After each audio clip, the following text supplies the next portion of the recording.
Hi, I'm Jennifer Fordsmith. And I'm Dwayne King, and welcome back to our AML micro-learning series. Over the last couple of episodes, we've explored reasonable grounds to suspect, and we've looked at facts, context, and indicators.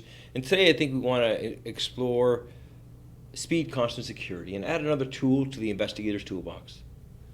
I think that would be great. So previously, certainly when I was training to look at money laundering investigations from the financial institution side, there was a real focus on placement, layering, and integration. For sure, I think every AML investigator globally has received training on placement, layering, and integration. I can't think of any training that I've ever attended that has not brought up placement, layering, and integration. But I think certainly as society's changed, the financial products we have changed, money flows differently, and maybe it's time to look at things from a different perspective and add another tool to the investigator toolbox. Right. I mean, placement, layering, and integration is not dead. It's not gone away. I just think in the modern society, our modern investigators need to have another look. Yeah. And I think that speed, cost, and security gives them that other look.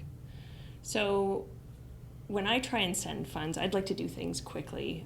There's all sorts of EMTs, different ways of sending funds that happen pretty much instantaneously.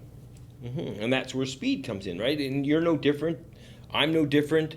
Our viewers are no different. They want their money moved as quickly as possible.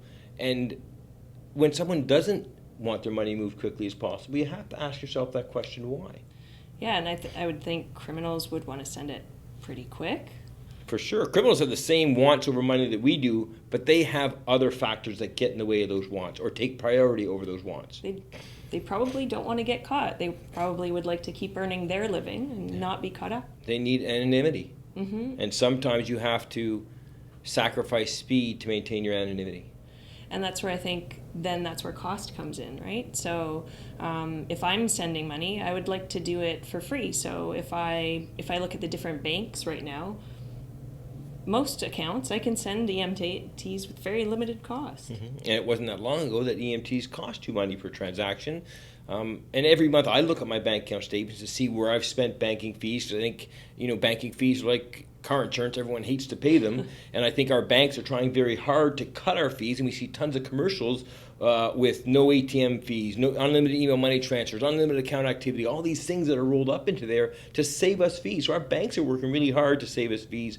We're working hard to not gain fees. So if someone is incurring fees, you got to ask yourself why. And maybe that's because speed was a factor, or maybe that's because the security of the funds was a factor. Exactly. So if I'm sending $75,000 and I send that in 2 wires of $35,000, that doesn't make any sense because 35 times 2 is 70. So let's say I'm taking that $75,000 and I'm sending it in 3 wires, 2 of $35,000 and 1 of 5. So why have I spent all that extra money on wire fees?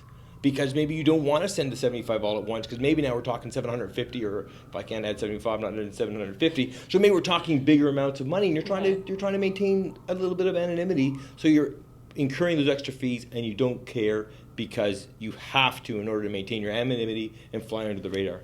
Yeah, and I think certainly any criminal is just like an enterprising individual. They want to skim less off the top. They want to be mindful of the cost, but they're balancing that with the speed as well as the security. Mm-hmm. And security is a big factor. I know with my money, I want it to be very secure. We have central deposit insurance here in Canada. Before I give my money to an organization, I want to make sure that money is secure there.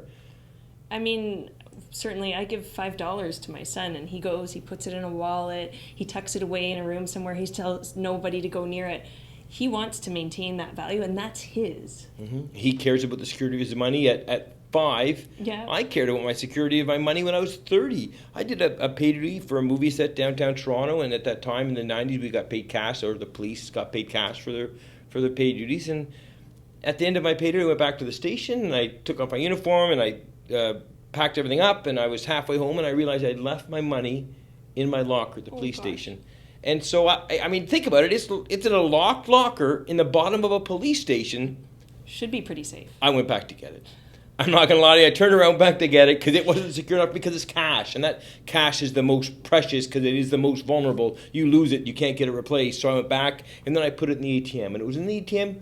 I was happy. I didn't wake up in the middle of the night, oh my God, I left my money in the ATM. It was secure there. And I think criminals have to worry about the security of their money too. They have to worry not only security from a person perspective, but they have to worry about getting stolen by other criminals, seized by the police. They have lots of other security concerns, and sometimes their concerns are different than ours. And if we can spot those, maybe we have an investigation. And I think that's when you're looking at the trifecta, right? Speed, cost, and security are a trifecta that work together. So the criminals will need to understand the balance between those, and they'll constantly be juggling them. And it'll look different than how you and I handle speed, cost, and security.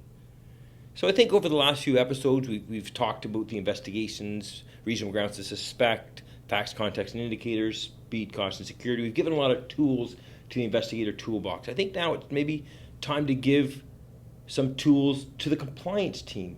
Take it up a level. Yeah, because it's equally important to have a good enterprise risk assessment as it is to have a good understanding of what reasonable grounds to suspect is.